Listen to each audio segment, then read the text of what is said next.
RSS ഒരിക്കൽ കൂടി ഇന്ത്യയിൽ അധികാരത്തിൽ വന്നാൽ പ്രതിരോധിക്കാൻ, ചോദ്യം ചെയ്യാൻ ഇന്ത്യൻ പാർലമെന്റിൽ ഇടതുപക്ഷം ഇല്ലാതെ വന്നാൽ പ്രധാനമന്ത്രിയാവാൻ പോയ മനുഷ്യരുണ്ട് ഇവിടെ. ചിലർ പറയും കോൺഗ്രസ് പ്രതിരോധിക്കും. പ്രിയപ്പെട്ടവരെ, നിങ്ങളുടെ കയ്യിലെ മൊബൈൽ ഫോണിൽ ഇന്ത്യൻ പാർലമെന്റിനകത്ത് എത്ര ദിവസം ഹാജരായി രാഹുൽ ഗാന്ധി എന്ന് കിട്ടും. രാഹുൽ ഗാന്ധിയുടെ അറ്റൻഡൻസ് ദേശീയ ശരാശരിയേക്കാൾ കുറവാണ്.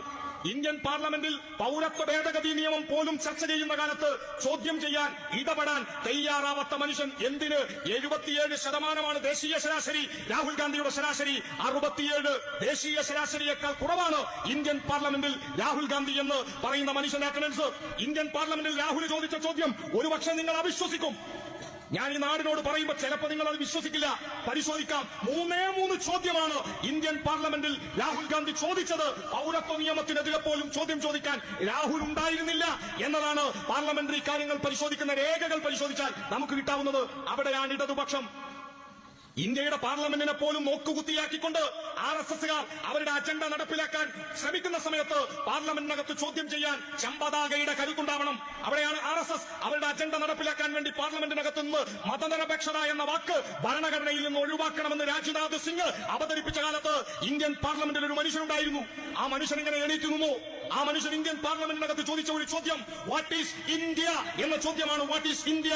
RSSകാരൻ ഇന്ത്യയുടെ ഭരണഘടനയിൽ നിന്ന് മതനിരപേക്ഷത ഒഴിവാക്കണമെന്ന് രാജ്നാഥ് സിംഗ് ഒരു അഭിപ്രായം പറഞ്ഞപ്പോ ആ അഭിപ്രായത്തോട് പ്രതികരിച്ച് ശബ്ദിക്കാൻ ഇന്ത്യൻ പാർലമെന്റിൽ എണീറ്റ് നിന്ന് ശബ്ദിച്ച മനുഷ്യൻ അന്ന് രാജ്യസഭാംഗമായിരുന്ന CPIMന്റെ അഖിലേന്ത്യാ ജനറൽ സെക്രട്ടറി സഖാവ് സീതാറാം യെച്ചൂരിയാണ് ചോദിച്ചത് വാട്ട് ഈസ് ഇന്ത്യ, എന്താണ് ഇന്ത്യ?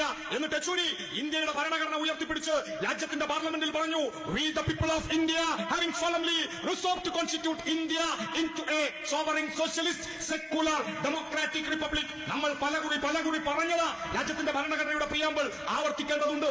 ഇന്ത്യ എന്ന് പറയുന്നത് ഒരു മതനിരപേക്ഷ ജനാധിപത്യ റിപ്പബ്ലിക്കാണ്. രാജ്യത്തിന് നാളെയും മതനിരപേക്ഷ രാജ്യമായി ജീവിക്കണം. രാജ്യത്തിന് നാളെയും ജനാധിപത്യ രാജ്യമായി നിലനിൽക്കണം. ജനാധിപത്യം എന്ന് പറഞ്ഞാൽ 5 കൊല്ലത്തിൽ ഒരിക്കൽ നടക്കുന്ന തെരഞ്ഞെടുപ്പിന്റെ പേരല്ല. ജനാധിപത്യം എന്ന് പറഞ്ഞാൽ ഈ രാജ്യത്ത് ജീവിക്കുന്ന മനുഷ്യന് ജനാധിപത്യത്തിന്റെ അവസരം ലഭിക്കലാണ്. നിങ്ങളുടെ മതം, നിങ്ങളുടെ പൗരത്വം നഷ്ടപ്പെടാൻ കാരണമാകുന്ന ഒരു രാജ്യത്തെ ജനാധിപത്യ രാജ്യം എന്ന് വിളിക്കാനാവില്ല. നിങ്ങളുടെ വിശ്വാസം നിങ്ങൾ ആക്രമിക്കപ്പെടാൻ കാരണമാകുന്ന ഒരു രാജ്യത്തെ ജനാധിപത്യ രാജ്യം എന്ന് വിളിക്കാനാവില്ല. ഒരു രാജ്യത്തിന്റെ പട്ടിണി മാറ്റുന്ന മനുഷ്യരെ കലാപകാരികളായി വണ്ടി കയറ്റി കൊന്നുതള്ളുന്ന ഭരണകൂടത്തെ ജനാധിപത്യ രാജ്യമെന്ന് പൂർണ്ണാർത്ഥത്തിൽ വിശേഷിപ്പിക്കാനാവില്ല. അതുകൊണ്ട് നമ്മുടെ പോരാട്ടം, ഇടതുപക്ഷത്തിന്റെ പോരാട്ടം, CPIM മുന്നോട്ട് വെക്കുന്ന പോരാട്ടം, പ്രിയപ്പെട്ടവരെ, ഈ രാജ്യത്തിന്റെ ജനാധിപത്യവും മതനിരപേക്ഷതയും തിരിച്ചുപിടിക്കാനുള്ള അതിശക്തമായ പോരാട്ടമാണ്. ഫാസിസ്റ്റുകൾക്ക് നേരെ, വർഗീയവാദികൾക്ക് നേരെ, അതേത് തരം വർഗീയതയായാലും അതിനോട് സന്ധി ചെയ്യാൻ, അതിനോട് സമരസപ്പെടാൻ ഇടതുപക്ഷമുണ്ടാവില്ല. അവിടെയാണ് നാം നമ്മുടെ ഊർജ്ജത്തെ കൂടുതൽ ആവേശത്തോടെ തിരിച്ചുപിടിച്ച് പോരാട്ടത്തിന്റെ ഭൂമികയിലേക്ക് മുന്നോട്ട് പോവേണ്ടത്. നമ്മുടെ സഖാക്കൾ, നമ്മുടെ രക്തസാക്ഷികൾ നമ്മുടെ കൈകളിൽ ഏൽപ്പിച്ച ഒരു പതാകയിൽ ആണിത്.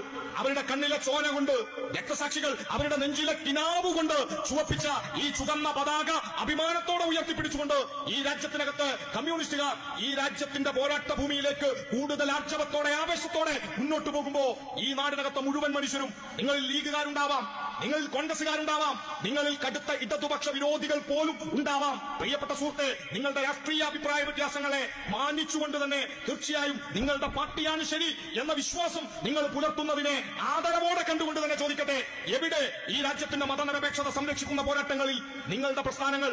പൌരത്വ ഭേദഗതി നിയമത്തിനെതിരെ ഡൽഹിയിൽ വലിയൊരു സെമിനാർ സംഘടിപ്പിച്ചു മുസ്ലിം ലീഗ്. കുറച്ചു മുമ്പ് മുസ്ലിം ലീഗിന്റെ സംഘടനയുടെ പേര് KMCC. ആ സമ്മേളനം ഉദ്ഘാടനം ചെയ്യാൻ അവർ വിളിച്ചപ്പോ വിളിക്കാൻ ഒരു നമ്പർ പോലും ഉണ്ടായിരുന്നില്ല രാഹുലിന്. ഇവിടെ ഇല്ല, എവിടെയാണെന്ന് കൂടി അറിയില്ല. എല്ലാം കഴിഞ്ഞപ്പോ വന്നു. എന്നിട്ട് ഏതെങ്കിലും സ്കൂളിൽ പോകും, കുട്ടികളോട് ഇംഗ്ലീഷ് പ്രസംഗിക്കും. എന്റെ മണ്ഡലം കൂടിയാണല്ലോ വയനാട്, ഞങ്ങൾ നിലമ്പൂർ ആ മണ്ഡലത്തിലാണ് വിടുക. ഏതെങ്കിലും സ്കൂൾക്ക് പാനങ്ങൾ ചെല്ലും, എന്നിട്ട് ഏതെങ്കിലും ഹോട്ടലിൽ കയറും, അവിടുന്ന് കോൺഗ്രസ് പൊറാട്ട, കോൺഗ്രസ് ബീഫ് ഫ്രൈ ഒക്കെ കഴിച്ചോട്ടെ, നല്ല കാര്യം. സ്കൂളിൽ പോവാ, സ്കൂളിൽ പോയിട്ട് കുട്ടികളൊപ്പം പോയിട്ട് ഇംഗ്ലീഷിൽ പ്രസംഗിക്കുക. കുട്ടികളെ മലയാളത്തിൽ ട്രാൻസ്ലേറ്റ് ചെയ്യും. മൂപ്പർക്ക് ഭയങ്കര പുതിയ, കാരണം UP എന്നാണ് മൂപ്പർ ആദ്യം വരുന്നത്. അവിടെ ആയിരുന്നല്ലോ, അവിടെയാണല്ലോ തോറ്റ്. അവിടെ പോയിട്ട് ഇംഗ്ലീഷ് പ്രസംഗിച്ച കുട്ടിന്റെ HM വരെ അതിന് മറുപടി പറയില്ല. ഇവിടെ വന്നാൽ പറ്റും, കാരണം കേരളം ഭരിക്കുന്ന, ഇടതുപക്ഷം ഭരിക്കുന്ന കേരളത്തിൽ കുട്ടികൾക്ക് വിദ്യാഭ്യാസം നല്ല രീതിയിൽ കൊടുത്തതുകൊണ്ട് നമ്മുടെ നാടിനകത്ത് വലിയ പുരോഗതിയുണ്ട്. ആവശ്യമുള്ള സ്ഥലത്ത് സംസാരിക്കാതെ ഷോ കാണിക്കാൻ മാത്രം ഒരു രാഷ്ട്രീയം, അതല്ല നമുക്ക് വേണ്ടത്. അവിടെയാണ് ഇതര രാഷ്ട്രീയത്തിന്റെ പ്രവർത്തകർ കൂടിയായ സുഹൃത്തുക്കളോട് എല്ലാ അഭിപ്രായ വ്യത്യാസങ്ങൾക്കും അപ്പുറം പ്രിയപ്പെട്ട സുഹൃത്തെ, രാജ്യത്തിന്റെ മതനിരപേക്ഷത നിലനിൽക്കണം എന്ന് നിങ്ങൾ ആഗ്രഹിക്കുന്നുവോ? രാജ്യത്തിന്റെ ജനാധിപത്യം സംരക്ഷിക്കപ്പെടണം എന്ന് നിങ്ങൾ ആഗ്രഹിക്കുന്നുവോ? ഹിന്ദുവും മുസൽമാനും ക്രൈസ്തവരും ഒരമ്മ പെറ്റ മക്കളെ പോലെ ജീവിക്കുന്ന ഒരു നാട് ബാക്കിയാവണം എന്ന് നിങ്ങൾ ആഗ്രഹിക്കുന്നുവോ? എങ്കിൽ വരിക, നമുക്ക് ഈ ചുവന്ന പതാകയിൽ ഈ രാജ്യത്തിന്റെ സമര പോരാട്ടങ്ങളെ മുന്നോട്ട് നയിക്കാം. ഈ നാടിന് വേണ്ടിയുള്ള പോരാട്ടങ്ങളിൽ ഇടതുപക്ഷം എന്നും ഉണ്ടാവും. ആ ഇടതുപക്ഷത്തിന് കരുത്തു പകരാൻ പ്രിയപ്പെട്ട സഖാക്കളെ, ഇത്രയും കാലം നമ്മൾ എങ്ങനെയാണോ പ്രവർത്തിച്ചത് അതിനേക്കാൾ ഊർജ്ജസ്വലതയോടെ സമ്മേളനം കഴിയട്ടെ, ഇനി കുറച്ചു കാലം റെസ്റ്റ് എന്ന് പറഞ്ഞാൽ നിങ്ങൾക്ക് റെസ്റ്റ് എടുക്കാൻ ഇന്ത്യ ബാക്കി ഉണ്ടാവില്ല.